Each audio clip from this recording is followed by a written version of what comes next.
where everyone is doing, it's easy to get lost in a sea of comparison, secret tricks, and promises of overnight success.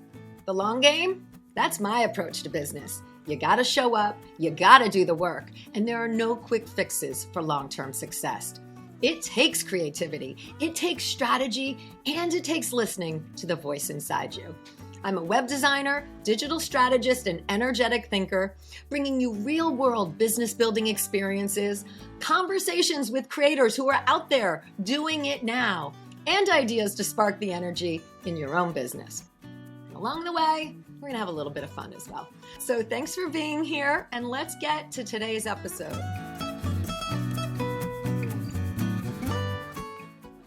You're listening to the Long Game Podcast. I'm your host, Sandra Scaiano. Today's episode is fire. For all of you who think, why isn't it happening for me? Well, today's episode is going to answer that question for you.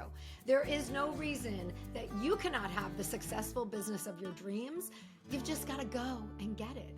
My guest today is Kelly Aaron, founder and CEO of Blueprint Lighting. In 6 short years, Blueprint has built an admirable reputation for handcrafted modern light fixtures. Kelly and her husband, Josh, own both the manufacturing side of the business and the sales showroom in New York City. They are known for custom capabilities in lighting and finishes, metal finishes, patinas, beautiful enamels and colorings. And they have become the go-to resource for interior designers, decorators, set dressers. Her products have been featured on the pages of Architectural Digest magazine, Elle Decor, also on the sets of TV shows like The Marvelous Mrs. Maisel, and many more publication shows, and of course, celebrity homes.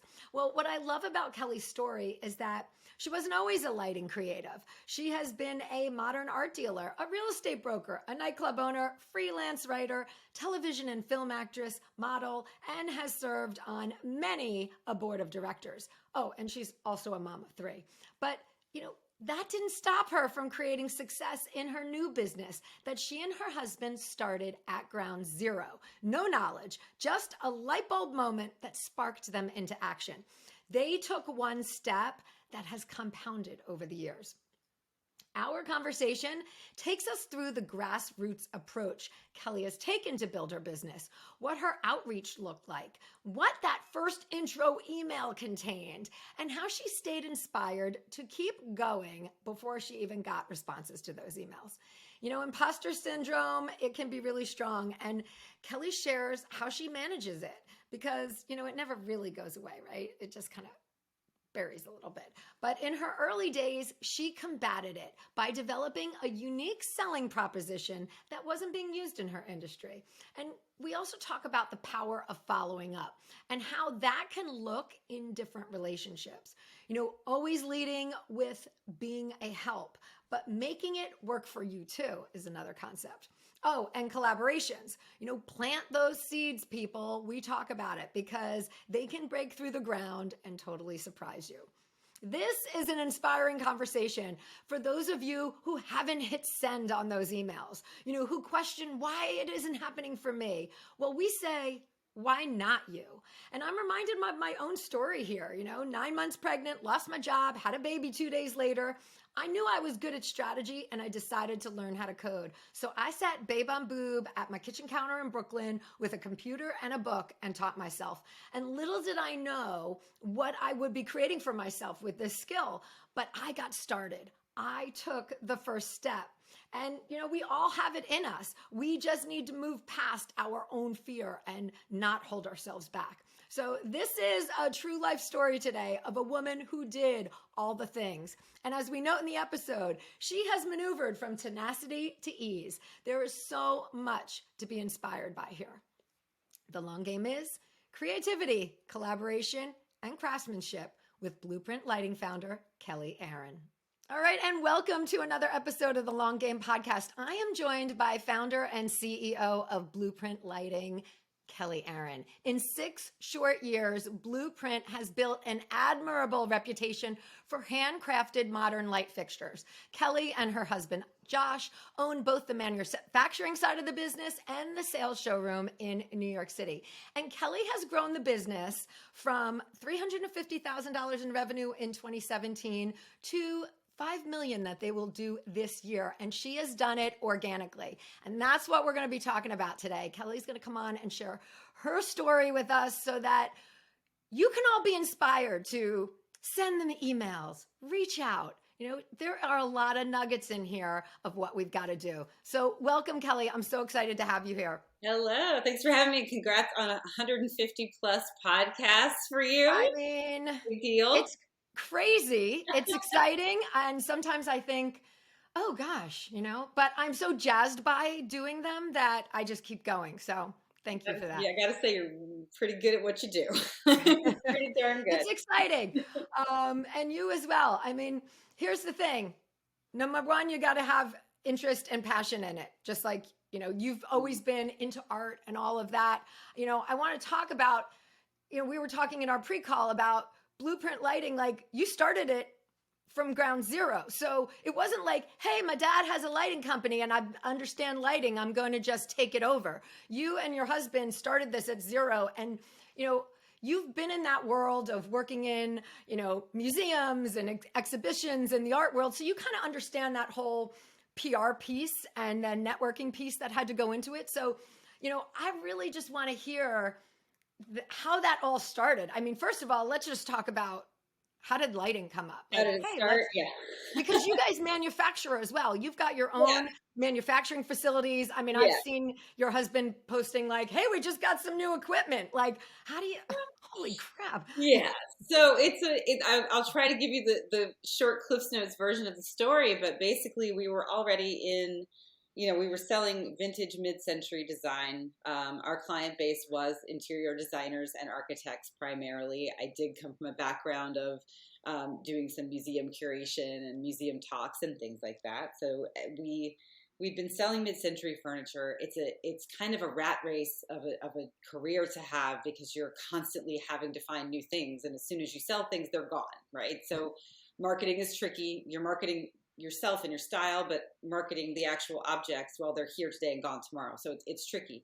So one day, Josh and I, my husband and I, my co-founder, my partner in crime and everything else, we're at an auction and we buy these two massive, like mid-century Italian light fixtures, right? And Josh found them, he loved them, and we're like, great, we're going to buy these, we're going to sell them. We put a huge price tag on these lights. And we're getting calls from Jonathan Adler's office, Nate Berkus's office, like people, big designers wanting to put these lights on hold. And Josh had this spark of inspiration and just went, why, you know, I wish I could figure out how to make these. I wish I could sell 5 of these instead of 2 of these. And it really was the true like light bulb moment. Right. Oh, wait, renewable products, a product that we can sell over and over again. That would certainly be a much easier time. So Josh figured out, basically sold one of the lights, dismantled the other light, figured out how to put it together. He's just kind of my husband, reverse engineer. He's a music business guy. Like he's not but he's really good at Tetris. So he's like his puzzle brain is really keen. And he's like, I'm going to figure out how to do this. I'm going to break it into parts. I'm going to look at these parts. I'm going to figure out where to buy these parts. And I'm going to figure out how to make this. So that's what he did. We started literally in our garage in New Jersey while still running our vintage business in Chelsea. We started making light fixtures in the garage. We used to spray paint. The very first Blueprint fixtures are spray painted. Like they're not even powder coated. They're spray painted. Like don't tell anyone that I said that out loud, didn't I? But don't tell anyone this first light fixtures were made with spray paint. Then we bought like a small powder coat oven, put it in the garage, and we only had one 220 outlet in the house, and it was in the laundry room. So we would like unplug the dryer and plug in the powder coat oven, and then like plug the dryer back in. I mean, it couldn't have started in a more humble way. It started like a garage band, you know. That's where we literally started the business in a garage. Yeah, and I didn't inherit anything. We didn't inherit a bunch of money and go, let's start a lighting company. This And was I love that. I love that whole gumption of Josh too, to oh just yeah, start and say, first of all, that's a good idea.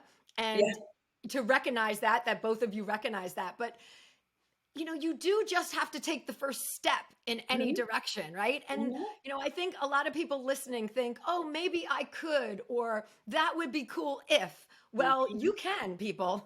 You can, You you can. can, and we that's exactly what we did. And for the longest time, we kind of let imposter syndrome get in our way for a minute. I'm sure you talk about imposter syndrome a lot on your pod. Everybody's got it. Yeah, we all have Killer, it. the killer of dreams, and we're always we all still have it, even when we shake it off. We always have a little bit, and that's normal. But the imposter syndrome was huge at first because we thought, how dare we step into this space when there are legitimate lighting artists out there, like people that I would still never compare myself to, quite frankly, but just people that are doing just such beautiful work in such an artistic way. And I remember kind of starting this business, and I was working on the marketing end of things from the get-go, and I just started reading every marketing book I could get my hands on, and I was like, okay, I need a unique sales proposition. I gotta have this thing. And at the time, my imposter syndrome was so big that I'm like, well, I'm not better than anyone else, and my stuff's not better looking than anyone else. I wouldn't allow it to be. I'm like, well, that I'm gonna get made fun of if I think I'm better than anyone. So all I could be was faster than everybody else. So my unique sales proposition was simply like, you know what? In this business of custom lighting, lead times are very long. Our lead times are very short. And that was all I could come up with. It was like, well, most lead times are 3 months. Well, how about 3 weeks? And like, it was such a desperate, like, but I needed something. And I just was so nervous that we weren't going to be good enough. But I thought, well, maybe we're not good enough, but we can be fast enough. And so for like the Yeah, first we've got few something years, under our belt, which, yeah, is a really interesting point as well, because there are people that just say, hey, it's a television show. We need it up here in the background, right? yeah, Like fast is our piece. fast. So Yeah. you get business in different ways from that proposition. We did, and we did. We actually, we would have designers come to us for. I mean, I really think some of the clients that we still have today, we got early on because they would call us in a moment of desperation and go, "Can we?" We literally had a client, a major interior designer. I won't say his name in case this is a bad look for him, but he called us like a day before Thanksgiving and needed a light fixture like the day after Thanksgiving, like 3 days. And we were like at that point so desperate to grow this brand that we were just like, yeah, we could do that. Yeah, we'll just get takeout. Right. No problem. It's fine. It's fine. We're cooking the turkey upstairs and I'm plugging in the powder coat oven down in the Right. garage. We Like, can't we can't dry the clothes, we but can't. We we'll can't. It's fine. We could. It's fine. And those are the kinds of things that we would do.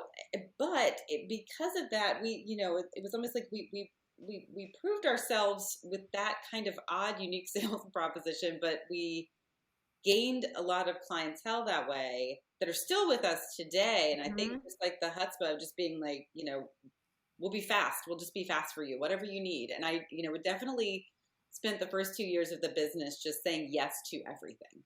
Like on the Right, which website at one right. point, it actually said the answer is always yes. I was like, look, we just say yes to everything because I needed to get traction. I needed traction. I needed clients. And I had clients, I knew interior designers because of our vintage business. So that was Mhm. one good thing that we had. We definitely had on our side a mailing list. We had clients and that were in the space that we needed, clients to be in. So that definitely was a help, but we had earned those clients too, so we just, Yeah, yeah. totally.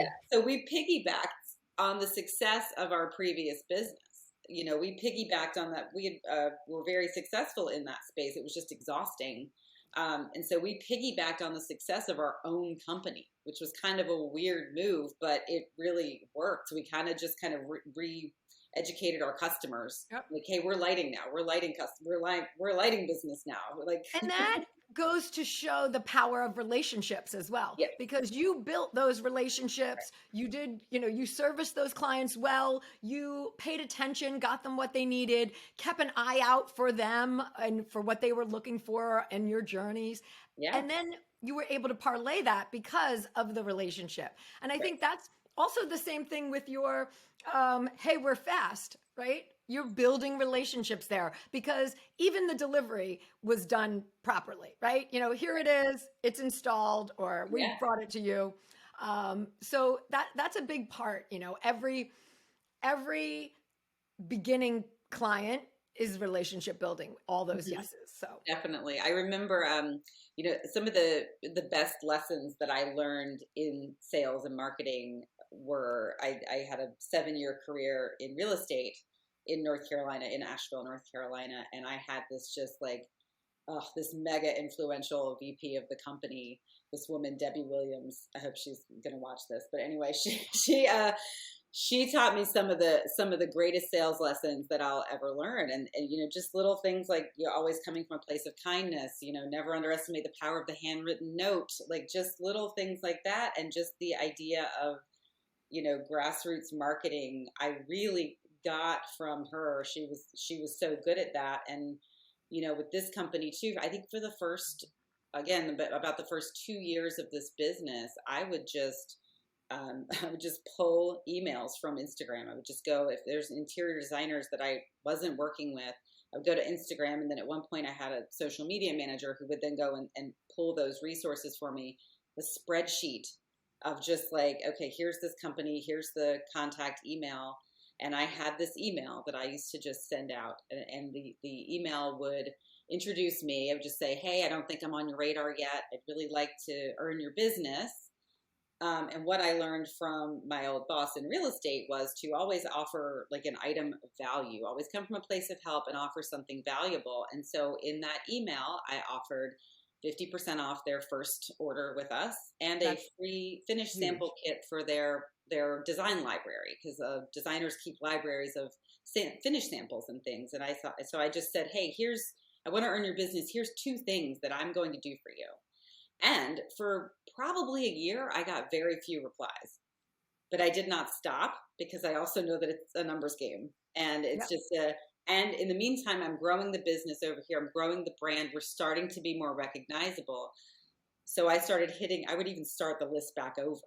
Like say 6 months later, I'd be like, all right, I'm sending the same email again, right? Just send the same one. Right. They won't remember that. They don't. They didn't even open it the first time because right. writing me, whatever.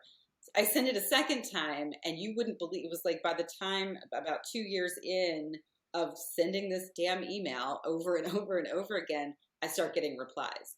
Then it got where I was getting a response 90% of the time. Like I was getting no responses to everyone. Like, oh yeah, I have heard of you. Oh, you know, I saw you on Instagram the other day, or I saw you in this project in AD or whatever. Oh exactly. Yeah, I would love a finished sample kit for my library. I still have people to this day writing back from an email I sent them in 2019 going, hey, can I still get that finished sample kit? And I'm like, you never know what little piece of information you've put out there is still just sitting there in someone's mind. And they're like, oh yeah, I got that email from that. Tucked away. Yes. Yeah. You know, we all have that filing system. Yes, that we have. We don't even know that person's thinking of us, but yet they are. And that's I mean, that grassroots marketing, it can't be understated. Like, and we still do it now. Just because the company's gotten bigger doesn't mean we stop that. You can't stop doing that. And it compounds on itself. I mean, the fact that you were featured on a television show, or the fact that you were in El Decor, like people start to notice, and then that compounds into those emails as well. So, you know, you get one project and you're able to springboard off of it some of these other responses as well. I think that's really important. You know, I come from a PR background, and I was knocking on doors, and, you know, I have everyone from Vibe to Vogue, that it was like different, and you got to get that person into your showroom, into seeing what you're doing in the fashion showrooms. And, you know, I didn't know everybody, but I just knew to keep following up, you know, not badger them, but say, hey, this is new. And, you know, another piece to that was always not doing total form letter in terms of, I would then say, hey, I know your style is this, and I've picked this piece out that I think you need to see. Yes. So, yes, we have a collection of 200 pieces, let's say, but, Mhm. and it's not everything isn't for you, but this shit is good and it's for you. You know, how do you inspire yourself to do that? I mean, again, we've talked about imposter syndrome, and you still had to show up and send those emails. You know, you had to have guts within you. You know, so what was motivating to you? You know, I do a word of the year. I know you do as well. Like, how did you really keep that going so that you were hitting send all the time? Yeah, those words of the year are a big deal. I think I wrote you that my in 2021 my word was saturation, and that was one of the big things that did keep me going and sending. Was I wanted to get to a place where my brand was, at least within the design community, was kind of a household name. Like, I wanted for people to think about us all the time, and that was what kept me hitting send.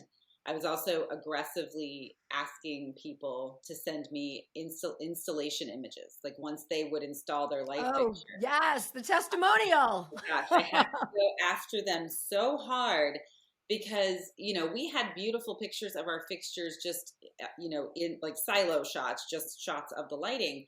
But we didn't have the budget to go in and stage homes with our light. Like, we Hmm. didn't have that. So we were like, okay, let's get pictures from our customers, right? So I was aggressively just trying to get pictures, and it was like pulling teeth. I would even offer like discounts on future orders. I'd be like, give you 20% off. Can you please send me like a high res of this project, right? That was huge. Years. Yeah, again, this the first 2-3 years of this business. It was really scrappy. There's Such so a good much. point.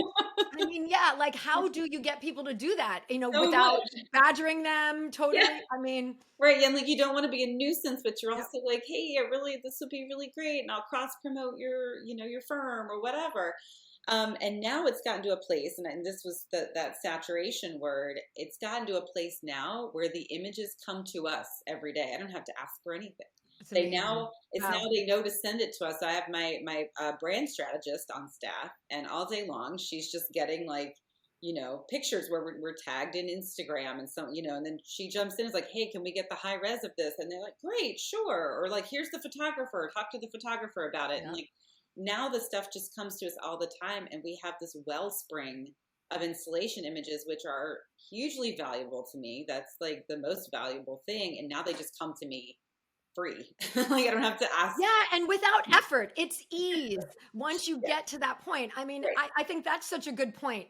You know, tenacious into ease is what Wow. happens Yeah. in that way, because Yeah. uh, you've got to stick with it. You've got to keep after it, Yeah. and then you're kind of enjoying that flow now. So Right. that That's yeah, right. that's super cool. And I think, you know, it also goes back to that whole idea of giving, approaching your business kind. You know, not even being over salesy, right? Like you have an approach of like, hey, we're here to help you. We are artists ourselves, and you do custom design as well. So not only do you have the ability to sell your inventory, which is always a good thing, but you can take an idea from here and there and put it together to create something.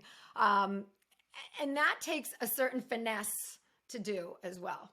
It does, and that is a big thing in our office. We refuse to be salesy. I mean, yes, we want to sell, we want to close sales. Yeah, we talk about it frankly here. We know we are all here to make money, even though we're here to serve as well. Danny. But, Yes. but yeah, but we always have the mantra in our office to always come from a place of help. Always come from a place of help. And we do a ton of follow up. Gosh, follow up is the name of the game always.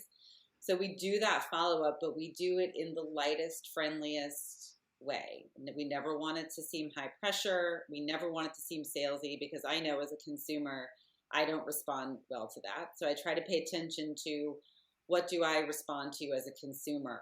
Like, when I'm buying things, what do I like? And I constantly too, if I see things from bigger, more experienced companies with bigger marketing engines than me, I Mhm. pay huge attention to what they're doing that I like.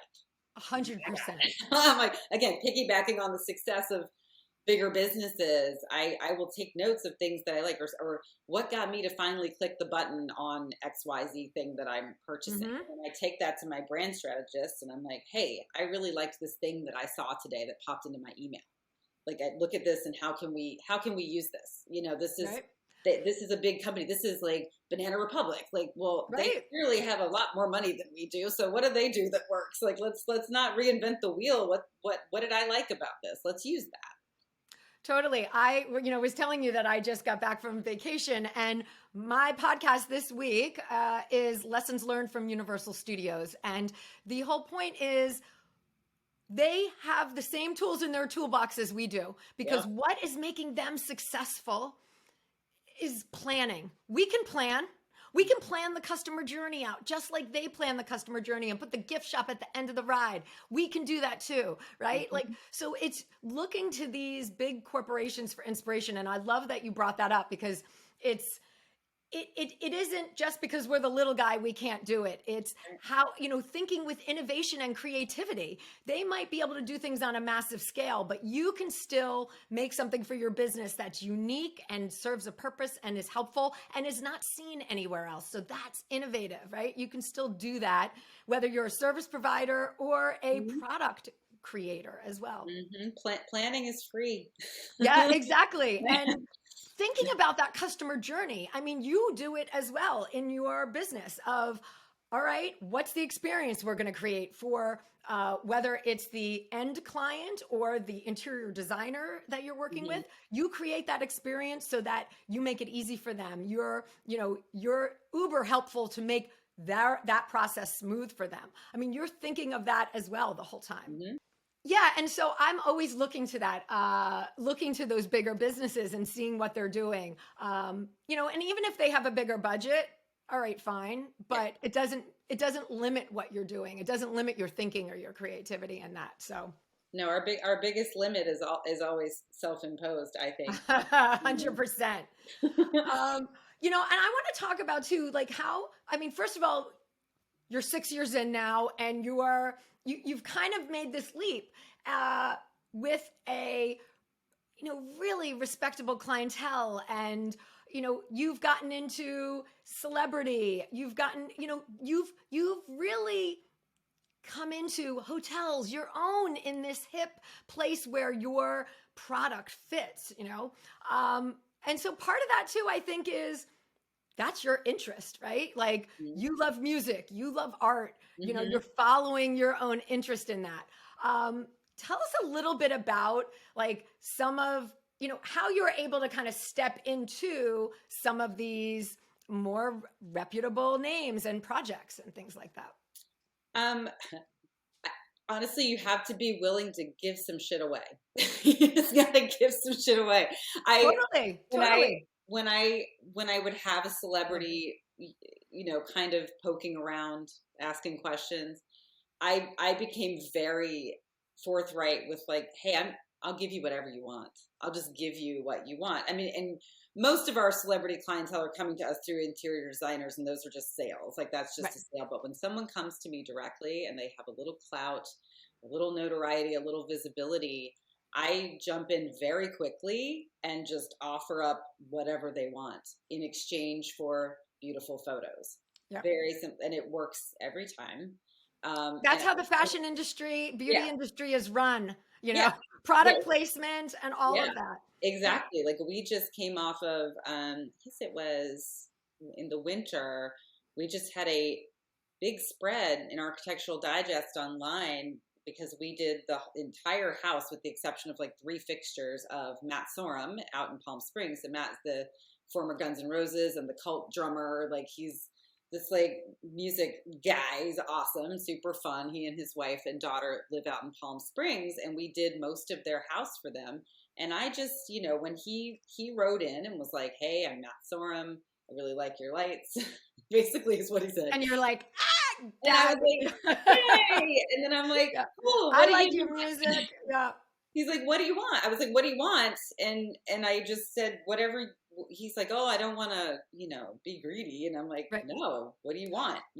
I'm going to give it to you. And it was worth it because that's what I got out of it, was an AD spread and the photos, which was Exactly. Like you cannot, that type of collaboration. And I want to talk more about collaborations with companies, but this collaboration with another artist, with a influencer or celebrity, or even a influential designer, like that type of spread and feature in Architectural Digest, like you can't buy that. no. That is something you cannot buy. So, those are the type of collaborative relationships that you also have to nurture along the way. So 100%. And I love hearing that. Yeah. I mean, I go into it knowing that I'm going to give them, I want to give them whatever they want, and I try to keep it loose and casual, but I do like expect in return that I will get photos, and I might get some social media mentions and things, and they always deliver. They always deliver.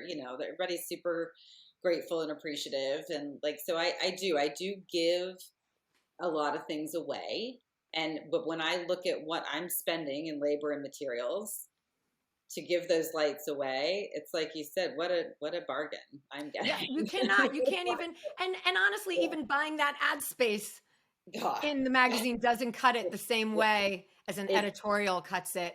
You're correct. So Correct. it's 100%. So, Yeah. We started talking about collaborations, and, one of the things I talk with my clients about a lot is getting in front of other people's audiences, like that, collaborations in those ways, building relationships so that you can get in front of other people's audiences, people get in front of your audience, it makes sense. So I know that's some of your approach as well. Definitely. We're actually a big focus of our year this year. My word of the year this year was actually expansion. That was like once I hit saturation, my word of the year after that was tighten, because I was like, I got to tighten everything up. I got to make everything run on rails because we're getting bigger. And then this year is expansion, and a huge focus of our business this year is on doing capsule collections with designers, so that the collaboration is high right now. And we're actually this is a great little anecdote and very timely, but back, I think it was 3 or 4 years ago. This is a seed. This is a great like stick with it story. I think 3 or 4 years ago, I got an email from Ashley Stark, who Ashley Stark in the design world is a huge name. May not be for your audience, but I'll give a quick like who she is. So she's 3rd generation owner / creative director of Stark Carpet. And Stark Carpet is probably, if you ever open a design magazine, right. they're always there. So Ashley is the current creative director. And several years back, she reached out and said, "Hey, my name's Ashley Stark." And in my head, I'm like, yeah, I know who you are. I'm Ashley Stark. And I'm keeping it cool right now, but yeah. Yeah, totally. I'm like, cool. You're kind of a big deal, but okay. And she wanted one of our fixtures for her Hamptons house. And she just was looking for a trade discount, just like a normal designer would. And I saw an opportunity. I'm like, I could give her a trade discount and just earn her business, and that's fine. Or I can make this bigger. And I just said, you know what, I'll give this to you if I can get, some install pictures and maybe like a shout out on your Instagram would be awesome. And she has a huge following online too. So she agreed to that, and it was cool. This has been I think it's like maybe even 4 years ago now. So I was like, hey, even if I only get photos, I'm okay with this, because I thought it's going to be in her Hamptons house. Like, and it's so designed. I mean, it's putting your product in these ultimate spaces. Yeah, like I could that's never it. stage that. Like, I can't pay to stage that. So I'm like, even if that's all I get from her, even if I get nothing and she puts this in her Hamptons house and her friends see it, fine. Whatever. So you have to be kind of willing to go, I'm not fully in control of this, but I'm going to hope, but even if I get the least out of it, I'm okay with that. So fine. So I get the photo, I get the Instagram shout out several years ago, and that was very cool. But then I saw an opportunity in January. I saw that she had launched her own e-commerce site, Ashley Stark Home, where she was curating some things. So I reach out to her, and this is one of those just like total, like, I don't know if this person is going to write me back. Hey, remember me? Yeah.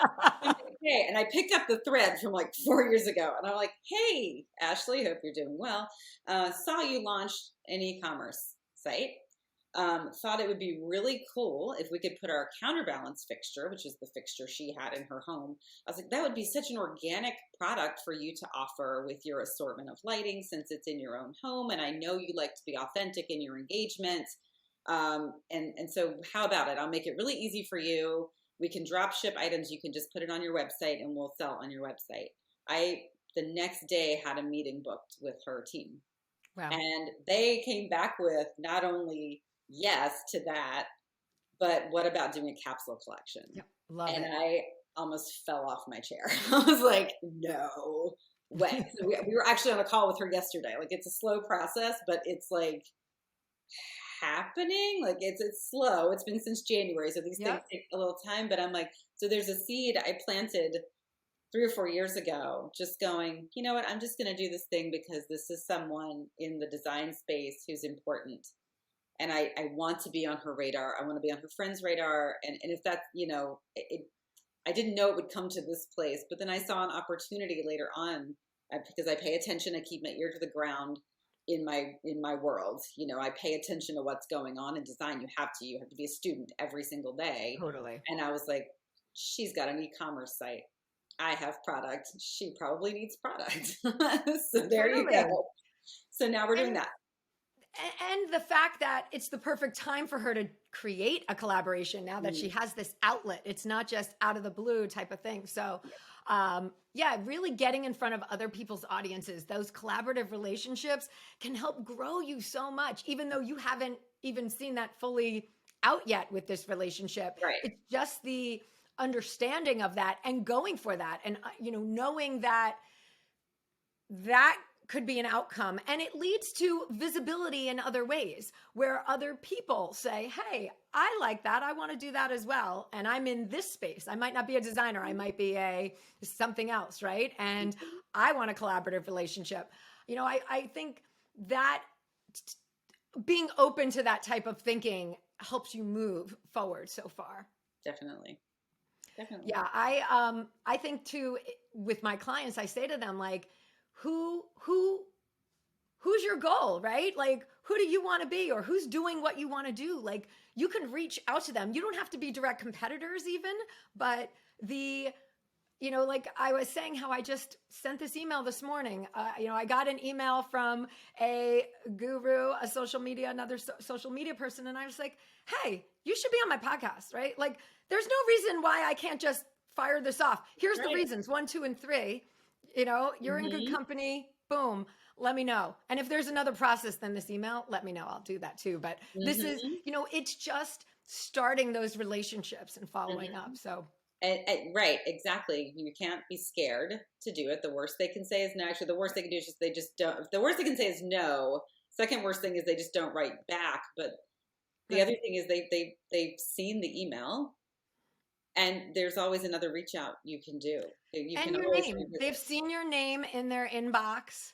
Yeah. It's like the back. Let's tie it back to the beginning of. Some people from 2019 respond to your first outreach email now in 2023 because it's right. So there we've come full circle with this, that you don't know the impact that you can make, but you've got to take that first step, taking that start and moving yourself. You don't even have to have the whole vision planned out, but just saying, I want to do this. I want to be in this space. Yeah. I want to engage. Yeah, absolutely. You just want a seat at the table, and you have to be willing to shake off that fear of rejection, the fear of not enoughness, and all of that imposter syndrome. And I still have a teensy bit of imposter syndrome, but a manageable amount. So it's fine. But I love that. I manage it better now. Yeah. It's always going to be there. We're all human. Like, we're never going to get rid of it entirely. That's silly to think, but like, I've shaken it off to a place where I'm willing to just, like, I came out of the gate in the first quarter of this year, just swinging for the fences, like, wildly. And I was getting responses and stuff. And I thought, whoa, look at what happens when you lose the fear.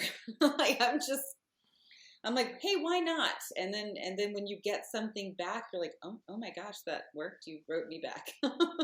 Hey, why not? Why not? And why not me? Why not Why me? not me? Why not me? Well, you have just brought so much to this conversation. I really want to let the audience soak in everything that you've done so that they can be inspired to act. I mean, it's really about action and taking that action. Keep moving forward, keep reaching out and engaging. Thank you so much for being here today, Kelly, and sharing with us. We're going to have all of links to your website, your Instagram, all the different ways the audience can follow up and start to follow you as well. Awesome. Thanks. It was my pleasure. Great to talk to you. All right, everyone. We will see you next week. Thanks for joining me today. You can access more information, links mentioned in this episode, and the show notes at thelonggamepodcast.net. If today's show connected with you in some way, please share it with your friends or hop on and leave a review. Both of these make a really big difference. All right, until next time, keep playing the long game.